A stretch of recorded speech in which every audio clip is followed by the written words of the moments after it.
Hello, नमस्कार, good morning, सुप्रभात मेरे छोटे बड़े भाई और बहनों। आज मैं आपके सामने फिर एक नई क्लास को लेकर के आया हूं जो कक्षा 10 के विद्यार्थियों के लिए अत्यंत महत्वपूर्ण क्लास है। आज मैं इस क्लास में आपको बताऊंगा जो बहुत ही महत्वपूर्ण बिंदु हैं जो जीव विज्ञान के अंतर्गत वंशागत तथा विविधता के सिद्धांत, जो हमारा चैप्टर चल रहा है अध्याय 5। ये कौन सा है? ये अध्याय 5 है। अध्याय 5 जीव विज्ञान के अंतर्गत कक्षा 12 के विद्यार्थियों का जो चैप्टर है अध्याय 5, उसके अंतर्गत मैं आपको आज की क्लास फिर लेकर के आया हूं जो जिसमें है वंशागत तथा विविधता के सिद्धांत पार्ट 3 में मुख्य बिंदु, जिसमें मैं आपको बताऊंगा रतौंधी तथा वर्णांधता क्या होती है और एन्यूप्लॉइडी बताऊंगा जिसे हम असुगुणिता बोलते हैं। टर्नर सिंड्रोम क्या होता है इसके बारे में आपको बताऊंगा। क्लीनेफेल्टर्स सिंड्रोम क्या होता है इसके बारे में आपको बताऊंगा। एडवर्ड सिंड्रोम क्या होता है इसके बारे में आपको बताऊंगा। पटाउ सिंड्रोम तथा डाउन सिंड्रोम, ये महत्वपूर्ण जानकारियां मैं आज आपको बताऊंगा जो कक्षा 12 के विद्यार्थियों के लिए अत्यंत महत्वपूर्ण। देखिए, आप प्रत्येक पॉइंट को नोट अवश्य करते चलें। यदि आप प्रत्येक पॉइंट को नोट नहीं करेंगे तो आप मैं समझाऊंगा, मैं आपको यहीं पर समझाने का पूरा प्रयत्न करूंगा और यहीं कहीं आपको सारी वो बातें बता दूंगा या वो सारा ज्ञान दे दूंगा जो अत्यंत महत्वपूर्ण है। लेकिन आप प्रत्येक पॉइंट को नोट अवश्य करें। नोट करेंगे तो आपको बहुत अच्छी तरह से समझ में आएगा तथा वो आपके दिमाग में बना भी रहेगा। तो चलिए शुरू करते हैं आज की क्लास। आज रतौंधी तथा वर्णांधता क्या होती है इसके बारे में आपको बताऊंगा। देखिए, आज की जो क्लास है वह अत्यंत महत्वपूर्ण क्लास होने वाली है और इस क्लास को आप अवश्य नोट करें, प्रत्येक पॉइंट को नोट करें। रतौंधी क्या होती है? देखिए, जैसा रतौंधी का मतलब होता है कम दिखना, यानी कि जब किसी व्यक्ति को कम दिखने लगता है या शाम का जब वक्त होता है तो शाम के वक्त में उसको कम दिखाई देता है, तो ऐसी जो क्रिया होती है वो रतौंधी कहलाती है। यानी रतौंधी में होता है कम दिखना, यानी कि यह एक ऐसी बीमारी है जो व्यक्तियों में पाई जाती है। इसकी जो हमारा विटामिन ए की कमी से यह बीमारी होती है। विटामिन ए की कमी से यह बीमारी रतौंधी वाली होती है, जिसको हम इसका जो रासायनिक नाम है उसको बोलते हैं रेटिनॉल। क्या बोलते हैं? रेटिनॉल। जो इसका विटामिन ए का रासायनिक नाम है वो है रेटिनॉल, और यह रेटिनॉल की कमी से होने वाली रतौंधी है वो रेटिनॉल की कमी से होती है। मैं इसकी आपको थ्योरी लिख करके बताता हूं, वो आप नोट करें तब बहुत अच्छी तरह से आपको समझ में आएगा। इसका जो मुख्य पॉइंट है इसको नोट करें। यह एक अपूर्णता रोग है। कैसा रोग है? यह एक अपूर्णता रोग है। जो रतौंधी रोग है वह एक अपूर्णता रोग है। ये जो मैं आपको बता रहा हूं, यह जो रतौंधी रोग है यह एक अपूर्णता रोग है। यह विटामिन ए की कमी से होता है। किसकी कमी से होता है? विटामिन ए की कमी से होने के कारण यह रोग होता है। यह रोग वंशागत नहीं होता, यानी कि यह रोग वंशागत नहीं होता। यानी मान लीजिए किसी मादा या पुरुष में, या जो हमारे स्त्री पुरुष होते हैं, जो माता पिता होते हैं, यदि यह रोग उनमें है तो जरूरी नहीं है कि यह रोग उनकी संतानों में भी हो। अर्थात यह रोग जो है वो वंशागत नहीं होता, यानी कि एक पीढ़ी से दूसरी पीढ़ी में पहुंचने वाला यह रोग नहीं होता है। यह विटामिन ए की कमी से रोग होता है। जैसा मैंने आपको ये बताया, यह रोग विटामिन ए, जिसको हम विटामिन ए को रेटिनॉल बोलते हैं, रेटिनॉल, यानी कि इसकी कमी से ही यह रतौंधी रोग हो जाता है। इसमें जो एपिथीलियमी, यानी कि जो ऊतक होते हैं, ऊतक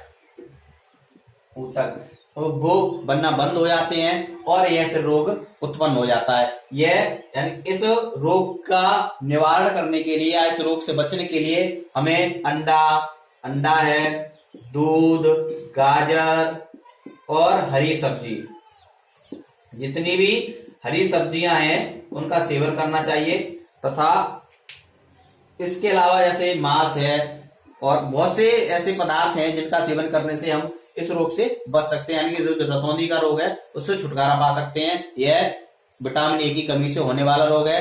विटामिन ए का जो रासायनिक नाम होगा रेटिनॉल है। यह अंडा, दूध, गाजर, हरी सब्जियां, इन सभी में विटामिन ए पाया जाता है। यदि इसका लगातार सेवन करते रहें तो इस रोग से निजात पाई जा सकती है। यानी जो रतौंधी रोग है, इस रतौंधी से निजात पाई जा सकती है। यह रतौंधी रोग विटामिन ए की कमी से होता है। आप बहुत अच्छी तरह से ध्यान रखें। गाजर, अंडा, जितने भी हरी सब्जियां हैं, दूध है, इन सभी में विटामिन ए पाया जाता है। इन सब का सेवन करने से इस रोग से बचा जा सकता है। यह एक अपूर्णता रोग है तथा यह वंशागत रोग नहीं है। ये आपको नोट करना और आपको बहुत अच्छी तरह से समझ में आएगा। आप देखिए जो वर्णांतता है वह किस प्रकार से है उसको भी समझाता हूं, आप प्रत्येक पॉइंट को नोट अवश्य करते रहें। वर्णांतता देखिए, वर्णांतता यह एक लिंग संलग्न रोग है। कैसा रोग है? जो वर्णांतता है वह लिंग संलग्न रोग है। देखिए जो भी अंडरलाइन करें आप उसको बहुत ही अच्छी तरह से नोट करें और उसको समझने का प्रयत्न करें। जो वर्णांतता है यह एक लिंग संलग्न रोग है, यह वंशागत रोग है। कैसा रोग है? यह जो रोग है यह वंशागत रोग है, यानी कि यह एक पीढ़ी से दूसरी पीढ़ी में चलने वाला रोग है, यह वंशागत रोग है।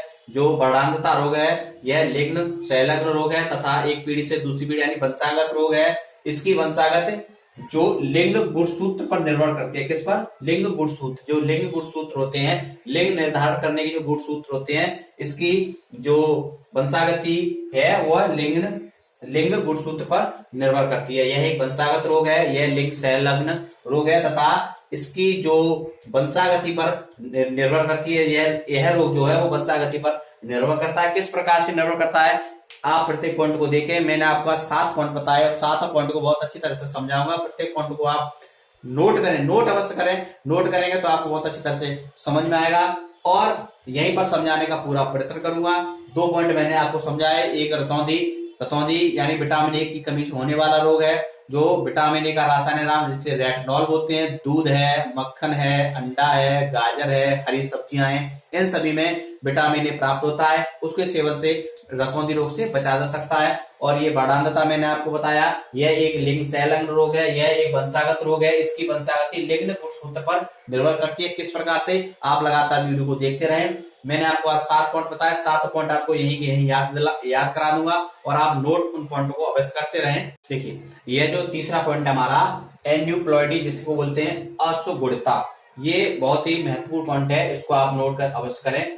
असुगुणता क्या है, यानी कि किस प्रकार से ये लक्षण प्रदर्शित होते हैं या गुणसूत्रों का बढ़ना या घटना किस प्रकार होता है तथा उनसे किस प्रकार से वो प्रदर्शित होते हैं, इसके अंतर्गत मैं आपको बताऊंगा। तथा इसके अंतर्गत जो इसके जो पॉइंट थे, Turner syndrome, down syndrome, Patau syndrome, ये जितने भी 3-4 पॉइंट थे मैं आपको वो सब बताऊंगा। देखिए जब गुणसूत्र के किसी विशेष जोड़े में, देखिए जैसा आप जानते हैं कि मनुष्यों में गुणसूत्रों की संख्या कितनी होती है? मनुष्यों में गुणसूत्र कितने होते हैं? 46। कितने होते हैं? 46 या 23 जोड़ी। कितने होते हैं? 46 या 23 जोड़ी। मनुष्यों में गुणसूत्रों की संख्या कितनी होती है? 46 या 23 जोड़ी जो गुणसूत्र होते हैं वो मनुष्यों में पाए जाते हैं।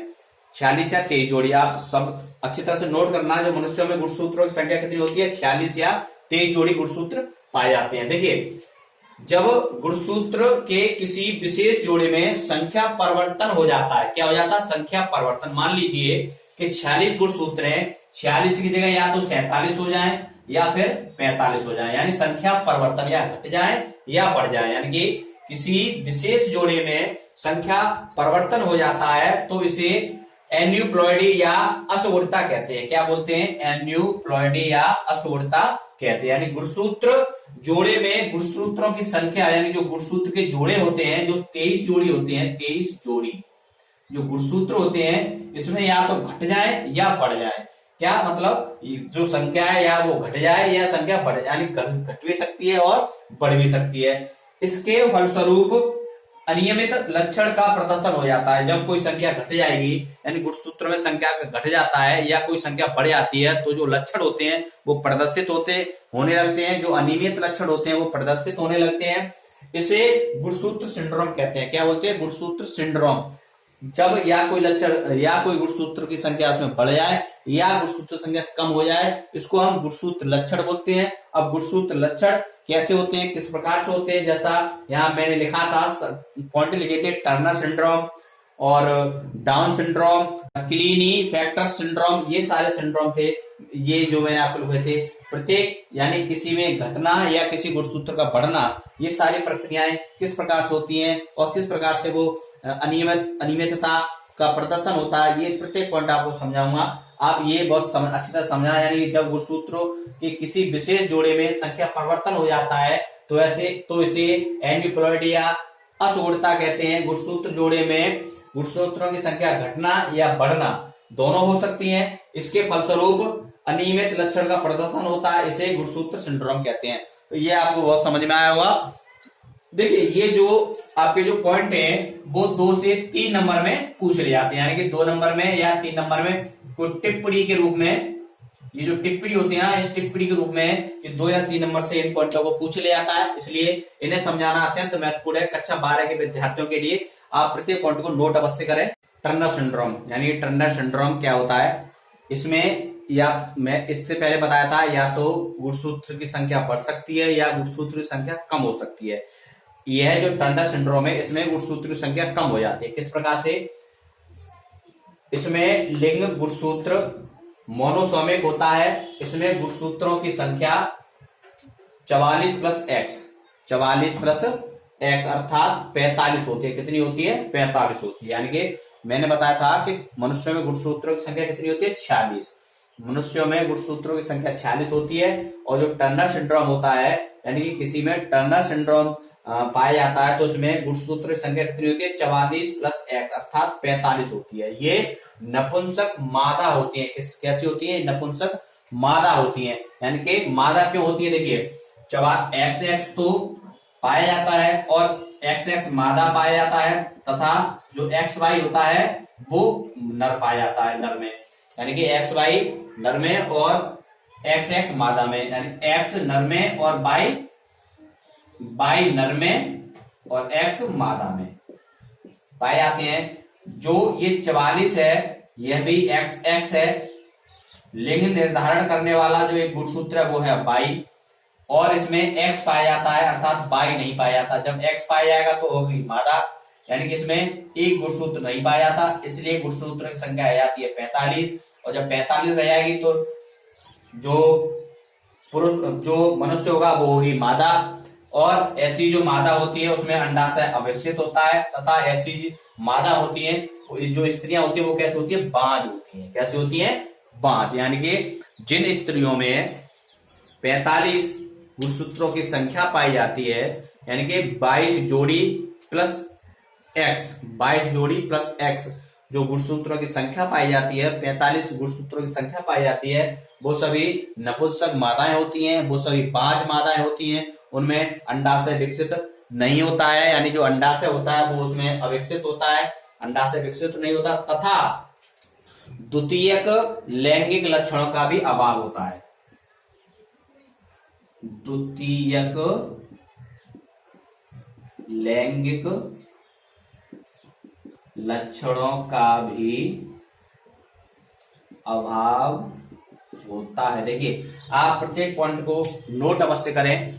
नोट करेंगे तो आपको बहुत अच्छी तरह से समझ में आएगा। टर्नर सिंड्रोम जो होता है उसमें 44 प्लस एक्स अर्थात 45 गुणसूत्रों की संख्या पाई जाती है। ये मादाएं होती हैं, ये नपुंसक मादाएं होती हैं, तथा इनमें अंडाशय अविकसित होता है, अर्थात जिनमें अंडाशय अविकसित होता है वो सारी स्त्रियां बांझ होती हैं। कैसे होती हैं? बांझ होती हैं।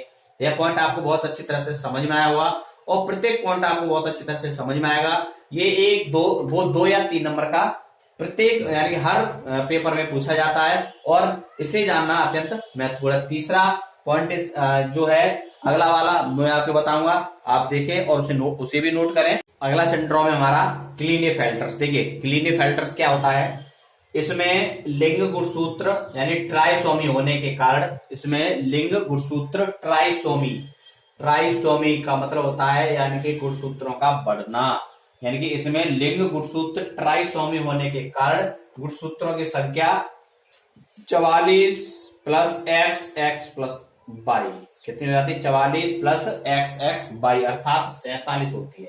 कितनी होती है? 47।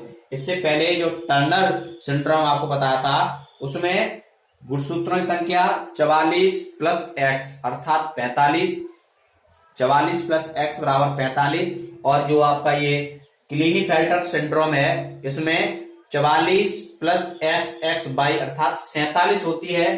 इसमें यानी कि इसमें एक गुणसूत्र बढ़ जाता है, इसमें ब्रसड़ अल्पविकसित होते हैं, यानी कि ब्रसड़ यानी कि जो ब्रसड़ किसमें पाए जाते हैं? पुरुषों में। ब्रसड़ किसमें पाए जाते हैं? पुरुषों में। इसमें जो ब्रसड़ होते हैं वो अल्पविकसित होते हैं। इनमें स्त्रियों के समान स्तन विकसित होते हैं, यानी कि इनमें इस जो क्लीनेफेल्टर जो सिंड्रोम है, जो पुरुषों में वृषण अल्पविकसित होते हैं तथा स्त्रियों के समान स्तनों का विकास होता है।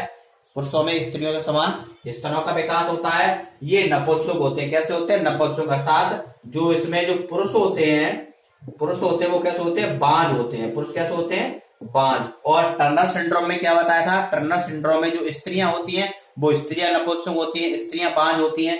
यानी उसमें एक गुणसूत्र कम हो जाता है तब स्त्रियां बांझ हो जाती हैं, और जिसमें एक गुणसूत्र बढ़ जाता है यानी कि गुणसूत्रों की संख्या 47 हो जाती है, उसमें पुरुष बांझ हो जाते हैं, स्त्रियों के समान स्तन विकसित हो जाते हैं। जो ट्राइसोमी होने के कारण गुणसूत्रों की संख्या इसमें बढ़ जाती है। इनको आप याद रखना। ये जो पॉइंट है यानी कि जिसमें गुणसूत्रों की संख्या बढ़ जाए यानी कि 47 हो जाए उसमें पुरुष बांझ हो जाते हैं, तथा जिसमें गुणसूत्रों की संख्या कम हो जाए यानी घट जाए वो जिसको टर्नर सिंड्रोम में पहुंच जाता है उसमें स्त्रियां बांझ हो जाती हैं। यह जो मेन पॉइंट है आपको वो है, आपको याद रखना। देखिए जिसमें यानी कि 44 प्लस x बराबर 45 संख्या हो जाए। इसमें जो स्त्रियां होती हैं स्त्रियां बांझ होती हैं, और 44 प्लस x बाई ये हो जाए, इसमें संख्या 47 हो जाती है। इसमें क्या होता है? इसमें पुरुष बांझ हो जाते हैं। ये जो मेन पॉइंट है आप इतना ध्यान रखना। इसको हम क्लीनेफेल्टर सिंड्रोम बोलते हैं, क्लीनेफेल्टर सिंड्रोम, तथा इसको हम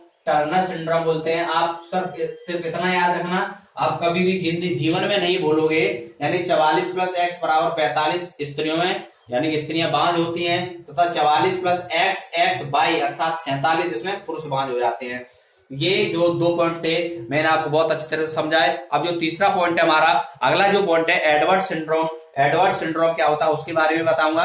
देखिए अगला पॉइंट है हमारा एडवर्ड सिंड्रोम तथा पटाव सिंड्रोम। ये दो पॉइंट है, इनको समझ लीजिए बहुत।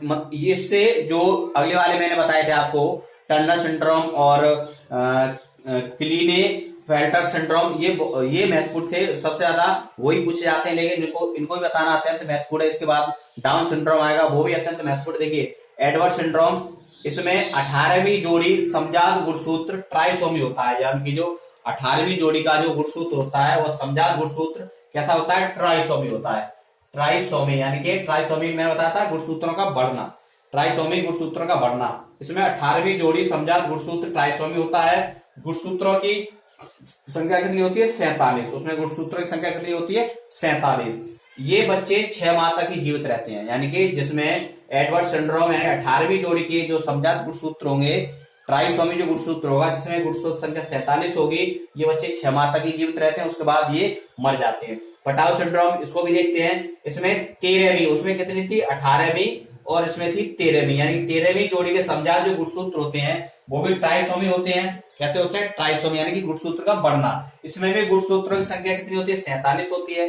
यानी कि ये जो बच्चे होते हैं यानी पटाव सिंड्रोम वाले जो बच्चे होते हैं ये सिर्फ 3 माह तक ही जीवित रहते हैं। 3 माह तक ये मृत्यु को प्राप्त हो जाते हैं, अर्थात ये मर जाते हैं। दोनों पॉइंट यानी 18वीं जोड़ी के गुणसूत्र एडवर्ड सिंड्रोम में आते हैं। इसमें गुणसूत्र की संख्या 47 होती है, ये 6 माह तक जीवित रहते हैं, उसके बाद मर जाते हैं। जो पटाव सिंड्रोम है उसमें 13वीं समजात गुणसूत्र में ट्राइसोमी होता है, अर्थात एक गुणसूत्र बढ़ जाता है, उनमें संख्या 47 हो जाती है, और ऐसे बच्चे 3 माह तक ही जीवित रहते हैं। ये मैंने पॉइंट जो पता है बहुत ही समझ में आएगा। अब लास्ट पॉइंट हमारा डाउन सिंड्रोम, उसको भी देखते हैं। देखिए आज की वीडियो का लास्ट पॉइंट है हमारा डाउन सिंड्रोम।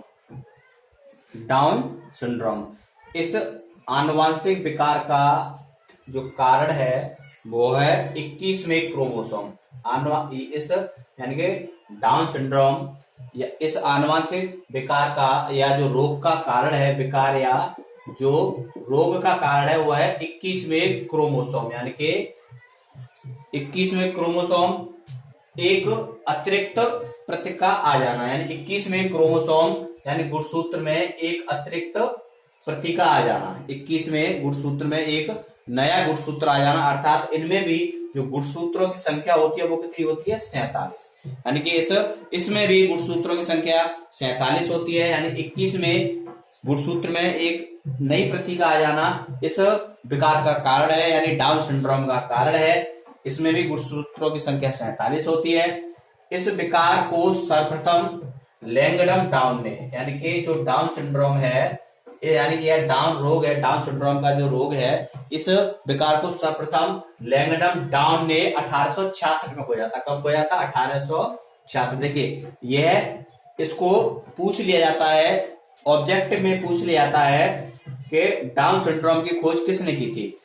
यह समझना अत्यंत महत्वपूर्ण है। यानी डाउन सिंड्रोम की खोज लैंगडम डाउन ने 1866 में की थी। कब की थी? लैंगडम डाउन ने 1866 में। यह एक ऑब्जेक्टिव में पूछ लिया जाता है, तो इसको भी आप ध्यान रखना कि यह इस आनुवंशिक विकार या रोग का कारण 21वें क्रोमोसोम में एक नई प्रति का आ जाना है।